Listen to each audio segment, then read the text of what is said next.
How many people in this audience actually believe in the idea that the way you think has some effect on your life? That your thoughts create your life?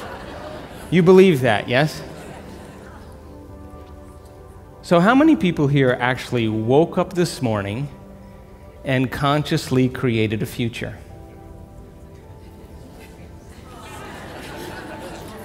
You know, the biggest reason why people don't do it is because you don't really believe it's true. You see, if you knew on a gut level that it was absolutely true, would you ever miss a day? Come on. And would you ever let any thought slip by your awareness that you didn't want to experience? So your brain, according to neuroscience, is organized to reflect everything you know in your life. Your brain is a record of your environment. It's a record, an artifact of your past. So if you believe this, then does your environment control your thinking, or does your thinking control your environment? So if you wake up in the morning and you get out of bed on the same exact side as you did the day before, you shut the alarm clock off with the same finger, you slip into your favorite slippers, you shuffle into the bathroom and you use the toilet like you always do, then you walk over to the mirror and you look at yourself to remember who you are, then you get into the shower and you wash yourself in the same routine way, then you groom yourself to look like everybody expects you to look, then you go downstairs and you drink coffee out of your favorite mug. Then you drive to work the same way as you did the day before. You see the same people that push the same emotional buttons.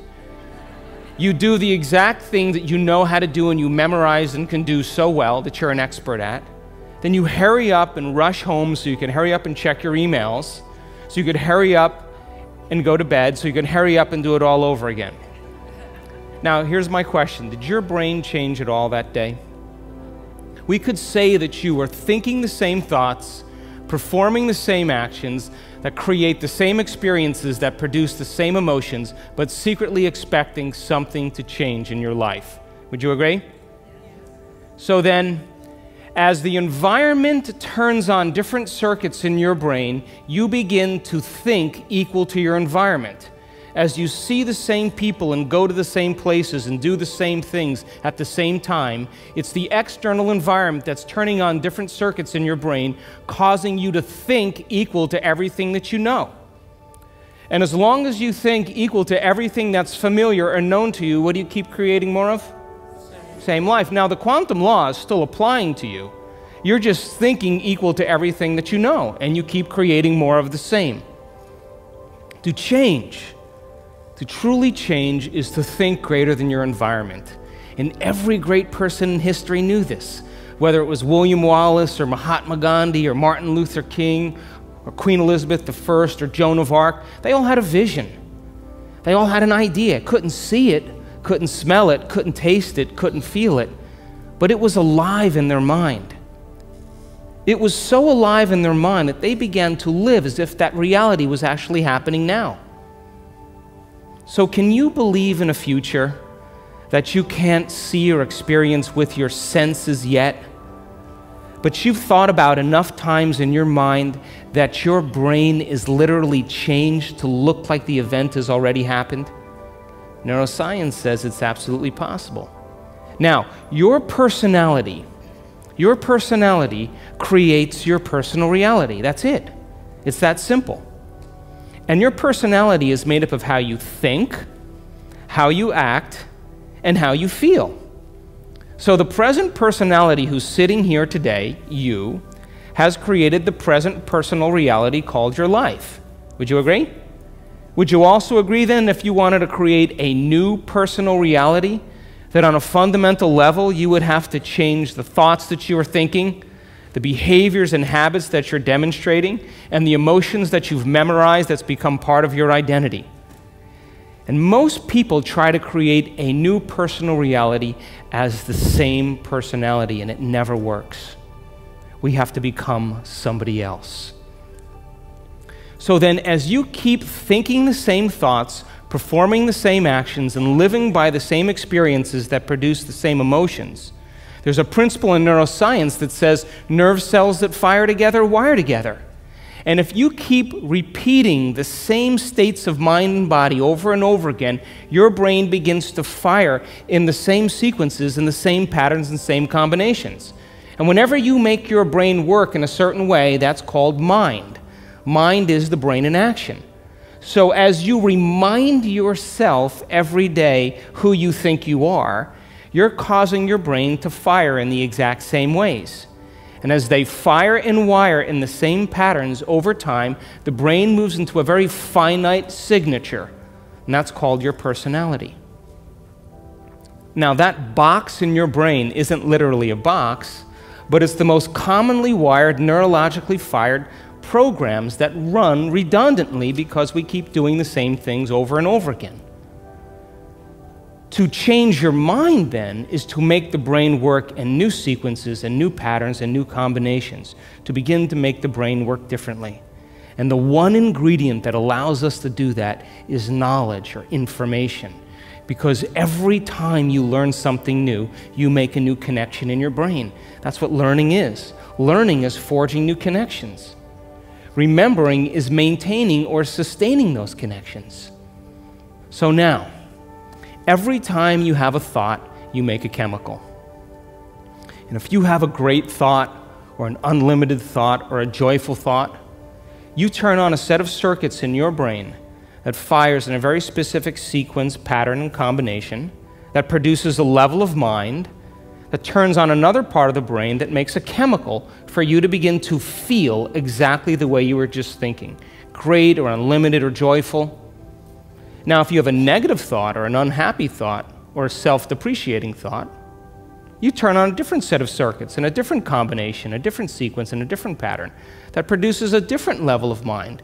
And the brain then begins to make a different batch of chemicals that signals the body for you to begin to feel exactly the way you were just thinking, negative or unhappy or unworthy. So the moment you begin to feel the way you think, because the brain is in constant communication with your body, you begin to think the way you feel, which makes more chemicals for you to feel the way you think, and then you think the way you feel, and then you feel the way you think, and then you think the way you feel. And some people do this for 20 or 30 or 40 years. Now, the redundancy of that cycle over time creates what I call a state of being.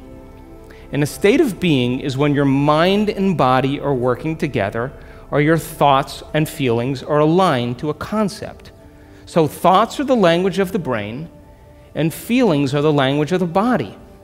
And as people get caught in this cycle of thinking and feeling and feeling and thinking, over time, they condition their body to memorize that emotion as well as the conscious mind. And whenever the body knows as well as the mind, that's called a habit. A habit is when your body is the mind. Now, 95% of who you are by the time you're 35 years old is a set of memorized behaviors, set of emotional reactions, beliefs, perceptions, attitudes that run just like a computer program. So 5% of your conscious mind begins to work against 95% of what you've memorized. So the person wants to think positively, but they're feeling negatively. They want to create their dream board, and put up their future life, but they feel unworthy. That's mind and body in opposition. We have to recondition the body to a new mind. So how many people here know someone who's memorized suffering? Doesn't have to be you, it could be anybody. And you say to that person, hey, did you read the book I gave you? What do they say? No. Did you see the DVD I gave you? Oh, no. Hey, listen, we're going to go out to dinner. We're going to go see some stand-up comedy. We're going to go for a walk along the water. You want to come? No. What are they saying? I'm insisting on this neurochemical order that no person, no thing, no experience can move us from it. And we have these three brains to allow us to move into a new state of being. And the quantum field, universal mind, whatever you want to call it, responds to who you're being. Not what you're thinking, not what you're feeling, but the combination of how you're thinking and how you're feeling, called a state of being. Now, most people wait for what? Crisis or trauma or disease or loss or diagnosis to really want to change. They wait to the point where the ego is brought to such a low level that they cannot go on business as usual any longer. That's when we begin to look at how we're thinking or what we believe or how we act or our attitude or what emotions we're living by. And my message is, why wait? We can learn and change in a state of pain and suffering, which tends to be the human model, or we can learn and change in a state of joy and inspiration. Now, you want to learn the hardest part about all of this? You ready? The hardest part of all of this, the hardest part of all of this is making the time to do it. That's it. That's it. Making time for your precious self.